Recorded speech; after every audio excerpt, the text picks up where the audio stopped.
Bueno, estamos a muy poquitos días del balotaje, Maxi. 13, según lo que mencionábamos al inicio de Edición Central, y hay muchas voces que se suman en pos de la defensa de la educación pública y gratuita, ¿no? Y también proclamándose en contra a diferentes discursos, ¿no? Puntualmente de uno de los candidatos a presidente, que justamente busca o pretende que la educación sea de otra forma.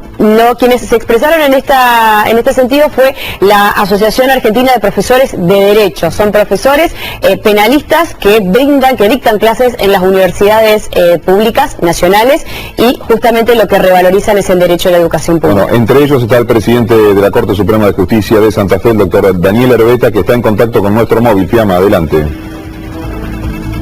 Exactamente, buenas noches, chicos. Nos alejamos un poquito de la brisa que caracteriza esta noche y estamos dentro, bueno, le agradecemos a los chicos de Hotel Puerto Norte que nos han visto, que nos dieron la bienvenida y que también escuchaban un poco de esta temática que veníamos tratando con el doctor Daniel Herbeta, como bien decían, que nos acompaña esta noche porque el tema de la educación libre y gratuita, y sobre todo poniendo el foco en la educación universitaria, vuelve a ser uno de los ejes centrales a tan pocos días del balotaje, como bien decían al comienzo de Edición Central. Por eso le damos la bienvenida y le agradecemos, doctor, por esperarnos y también por dar un poco más de una voz del uno de los protagonistas. Sabemos que hasta recién estuvo incluso con alumnos y alumnas, estuvo hasta recién cumpliendo su horario, ¿no? Dentro de lo que es la educación universitaria, y entendemos entonces que es un tema que está instalado no solamente entre los profesores de Derecho Penal, sino que también usted puede oír las voces de aquellos que son alumnos y que participan día a día de este tema.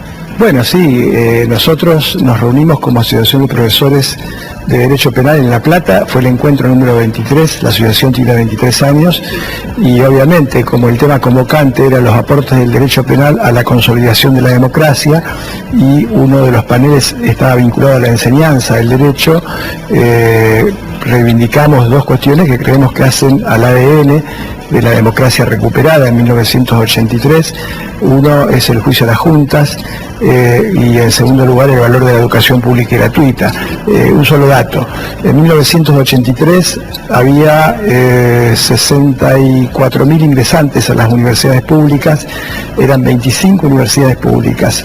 Hoy, en 2023, tenemos 460.000 ingresantes en aproximadamente cerca de 60 universidades públicas.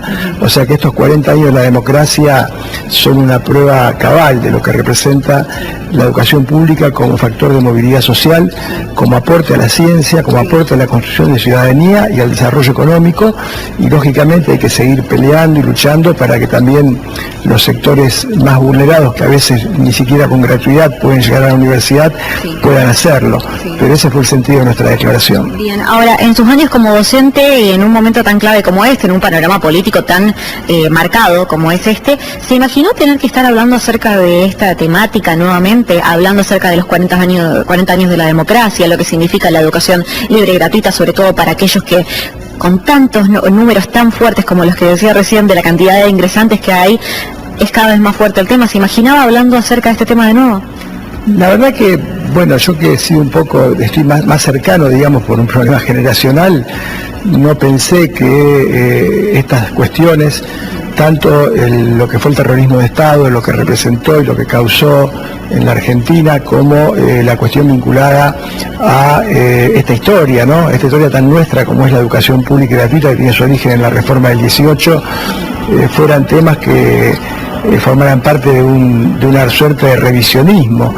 Pero sí, sinceramente no lo pensaba, pero bueno, nosotros somos hombres de derecho, el derecho es la afirmación de la paz, es la negación de la violencia, el derecho es la negación del odio, y somos hombres de la universidad pública, por lo tanto era nuestra obligación como hombres de derecho reivindicar estas dos cuestiones que nos parecen que son cuestiones por lo menos indiscutibles, ¿no? Dentro de lo que es la historia argentina. Bien, lo llevo a una temática que está relacionada con la educación libre y gratuita, que es también el tema del voto joven, que estuvo en boca de muchos también, por esto de también cuestionar el rol del voto joven, qué es lo que trae.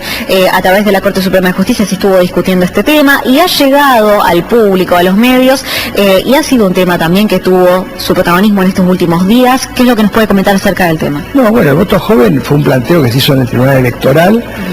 Santa Fe era la única provincia cuyos jóvenes de 16 a 18 años podían votar en la elección nacional, podían elegir un presidente, pero no podían elegir un gobernador, un legislador o un jefe comunal del lugar donde desarrollan su vida, y bueno, se resolvió, digamos, era la única provincia en toda la República Argentina, es decir, los únicos jóvenes que tenían ese impedimento eran los jóvenes de Santa Fe.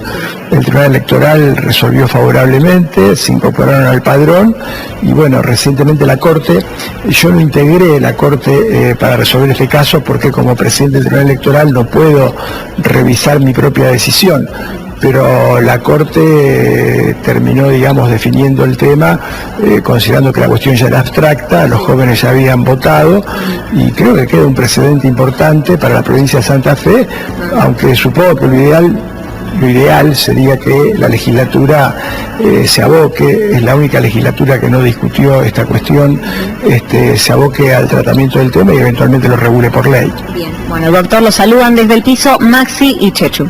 ¿Qué tal, Maxi, Chechu? ¿Cómo están? ¿Qué tal, doctor? Muy buenas noches.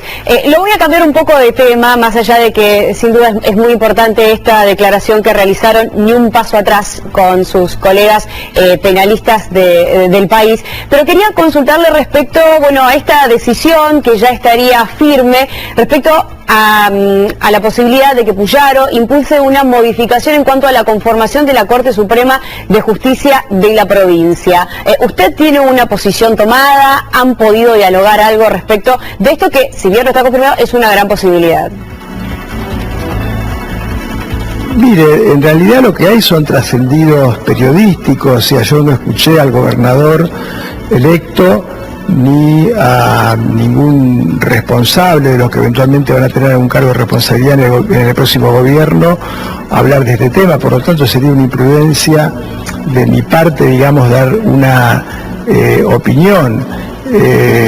No puedo decir más que eso porque tampoco puedo hacerme cargo de una versión, digamos, periodística, más allá de cuál sea la fuente de esa versión. Todavía no hemos tenido ninguna reunión oficial con el gobernador electo, a quien conozco personalmente, y tampoco con ninguno de sus funcionarios, más allá de que ha habido algunas conversaciones informales, pero bueno, estamos esperando obviamente que asuman las nuevas autoridades. El 29 de noviembre se entregan los diplomas al gobernador electo y a todas las autoridades que han sido electas con motivo del acto eleccionario provincial, de modo que a partir de allí seguramente se abrirá, digamos, una etapa de diálogo y de conversación, porque, a ver, yo me toca circunstancialmente en esta ocasión ser presidente de la Corte, represento a uno de los tres poderes del Estado, es uno de los poderes que forma parte de la estructura de gobierno de la sociedad. Nosotros gobernamos con el Ejecutivo, con el Legislativo, y desde ya que el diálogo entre poderes es fundamental y es necesario. Va a haber un recambio en la provincia y por lo tanto seguramente se va a abrir un compás de diálogo para poder analizar muchas cuestiones que tienen que ver con el funcionamiento no solo del Poder Judicial, de todas las instituciones en la provincia de Santa Fe. Ahora entiendo, doctor, que por lo que dice debería darse, llegado el caso, por consenso o a través de una ley, ¿no?, teniendo en cuenta la nueva conformación de la legislatura. Al mismo tiempo, no hay ningún artículo de la Constitución provincial y nacional que marque un límite de edad. Hay que tener en cuenta que, bueno, hoy la composición de la Corte en la provincia de Santa Fe, al menos 5 miembros tienen más de 75 años. Sí, bueno, mire, yo no quiero entrar en una evaluación o en un análisis jurídico constitucional, que no tengo, obviamente, no tengo porque he dedicado mi vida a esto. No creo que corresponda que haga una evaluación de ese tipo ahora. Hay normas previstas en la Constitución provincial que hay que saber interpretarlas, y hay normas previstas en la Constitución nacional.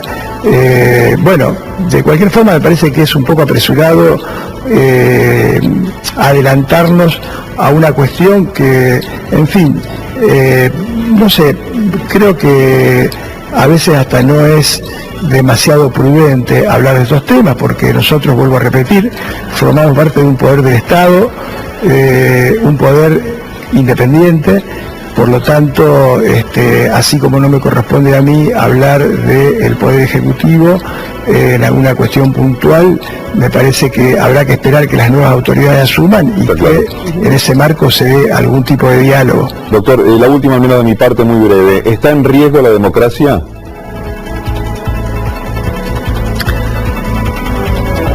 Mire, yo creo que lo que están en riesgo son algunas cuestiones que eventualmente pueden hacer a una mayor fortaleza o debilidad de la democracia.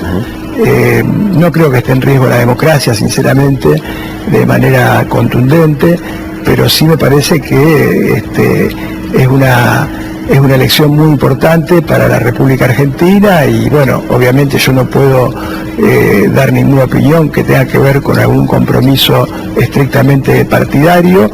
Sí puedo dar una opinión como hombre de derecho que soy, vuelvo a repetir, nosotros defendemos el orden jurídico, defendemos el derecho es la reafirmación de la paz, de la convivencia pacífica, es la negación del odio, es la negación de la guerra, es la negación de la violencia y bueno, esperamos que la República Argentina se dé un acto eleccionario tranquilo como ha venido siendo hasta ahora y que las autoridades que les toque asumir la responsabilidad comprendan que es necesario incluir para el diálogo porque ese es el único camino que nos queda por delante. Bien. Un placer hablar con usted como siempre, Buenas noches. Gracias, doctor.